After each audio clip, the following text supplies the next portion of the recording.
Olá, venho novamente hoje para partilhar convosco uma breve reflexão a propósito da Semana da Paixão que se celebra neste momento em todo o mundo cristão. Procurarei centralizar mais a minha abordagem na importância cimeira que o templo representou na vida do Senhor Jesus Cristo durante toda a sua encarnação aqui na Terra. Tal como alguns certamente saberão, após o seu nascimento, ou seja, uma semana depois, o Senhor Jesus Cristo foi apresentado no templo. E a partir daí, o Senhor Jesus Cristo cultivou uma afinidade, um cordão umbilical com o templo até o fim do seu ministério. E nós vamos vendo isso mais de uma forma manifesta quando completou os 12 anos de idade, no momento quando perdeu com os seus pais, quando do regresso de Jerusalém para a Galileia. O Senhor Jesus Cristo estava ali no templo a discutir as grandes questões com os escribas e os fariseus sobre o reino de Deus.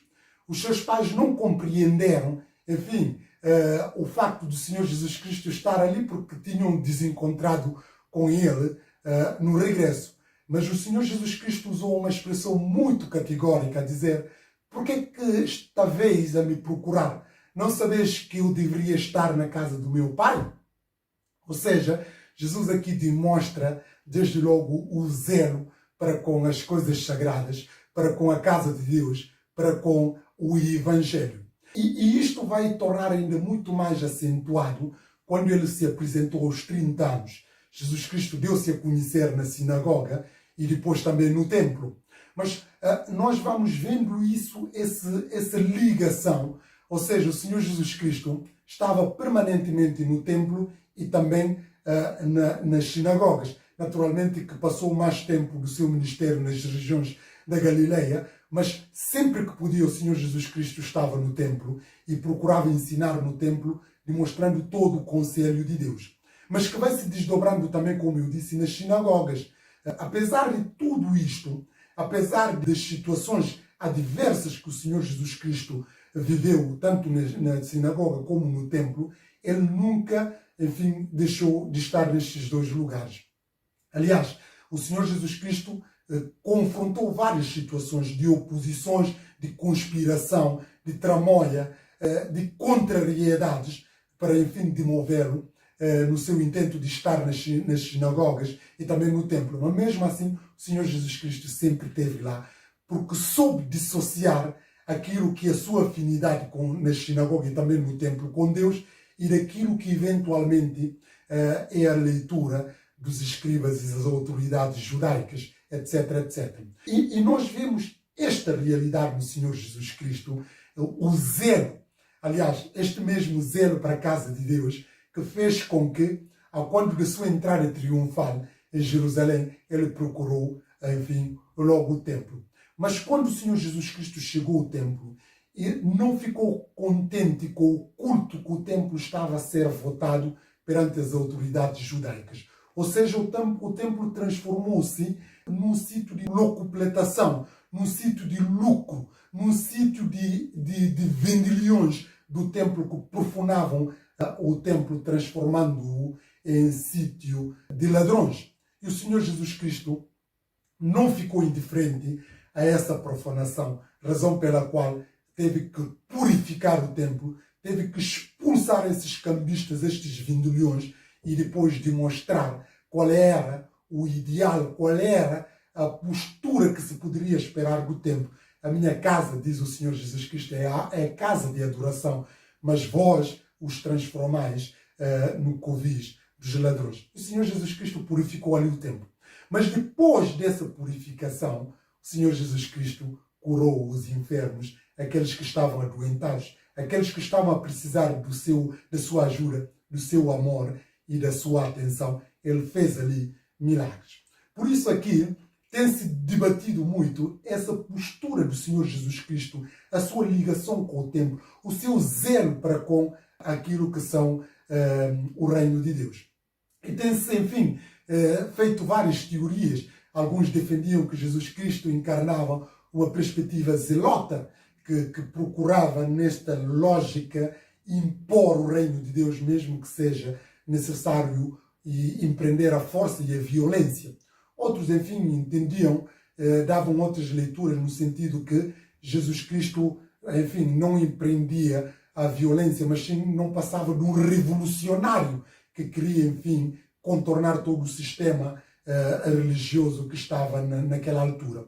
A meu ver, enfim, indo na mesma esteira do pensamento daquilo que o grande teólogo Ratzinger defende, julgo que este zelo do Senhor Jesus Cristo deve ser interpretado como o zelo do amor, o zelo de compaixão, o zelo pelo reino de Deus, o zelo pela paz, o zelo pela reconciliação dos homens para com Deus, o zelo, acima de tudo, do amor do Evangelho. Aliás, este mesmo zelo que nós vamos ver depois de o Senhor Jesus Cristo purificar o templo, ele curou aqueles que precisavam de sua ajuda, demonstrou amor, demonstrou compaixão, demonstrou a marca do seu Evangelho, que é libertar aqueles que estão cativos e sarar aqueles que estão doentes, é libertar aqueles que estão oprimidos, etc, etc, nas suas várias dimensões. E aqui é este zelo, enfim, que se espelha no próprio Salmo 69, o zelo da sua casa me consome. Ou seja, o zelo pelo reino de Deus, o zelo para ver cumprir a justiça de Deus aqui na terra, o zelo por engajar na obra de Deus, o zelo para disponibilizar todos os talentos e os dons ao serviço da obra do Senhor, ao serviço do reino de Deus. É este zelo que o Senhor Jesus Cristo também demonstrou aos seus discípulos, demonstrou a todos aqueles que o professam como Senhor Salvador das suas vidas a fazer durante a sua peregrinação aqui na terra.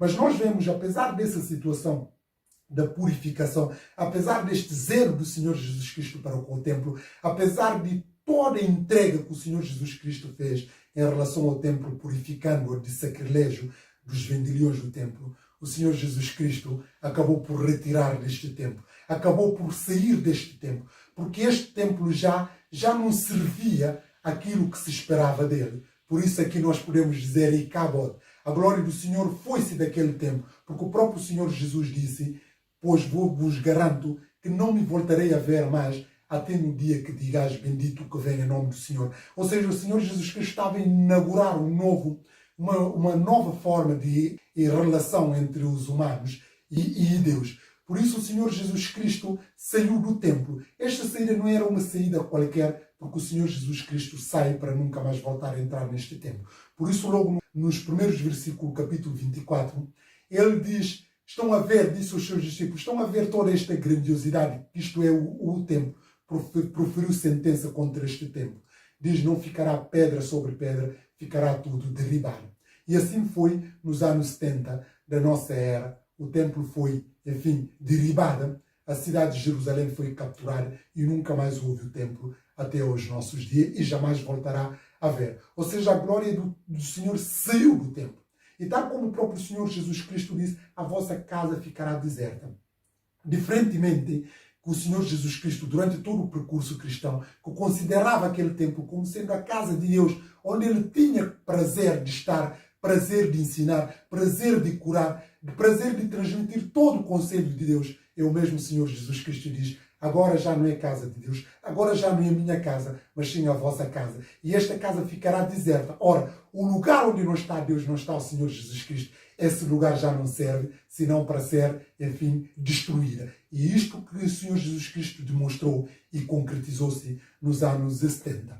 Tudo isto remete-nos para o zelo, esta reflexão, este zelo que nós devemos nutrir para com o templo, para com a casa de Deus. Naturalmente que hoje em dia a casa de Deus é o santuário de Deus vivo e habita já em nós, nos nossos corações, na igreja do Senhor Jesus Cristo. E a pergunta que eu quero aqui deixar, será que nós também temos zelo com este nosso templo?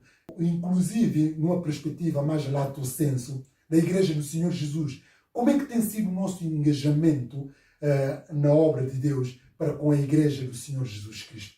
Esta é a questão que eu queria levantar aqui, porque o desafio que eu quero deixar, que o Senhor Jesus Cristo nos deixou, é de nós procurar zelo para com o seu reino, para com a sua igreja, para com a obra do Senhor Jesus Cristo.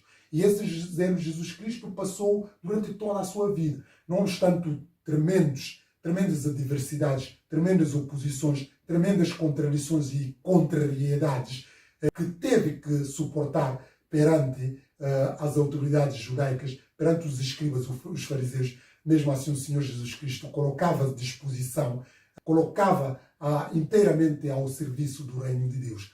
E isso também que queria exortar todos nós, de que nós já podemos também entregar ao Senhor Jesus Cristo, não só as nossas vidas, mas a procurar zelar pela igreja do Senhor Jesus Cristo, pela igreja do Deus vivo, por os nossos irmãos, mas isso leva-nos também a entregar, a dar o nosso tempo, a dar os nossos 12 talentos, a dar também aquilo que é o nosso tempo, inclusive também as nossas, enfim, parte das bênçãos pecuniárias que nós vamos tendo.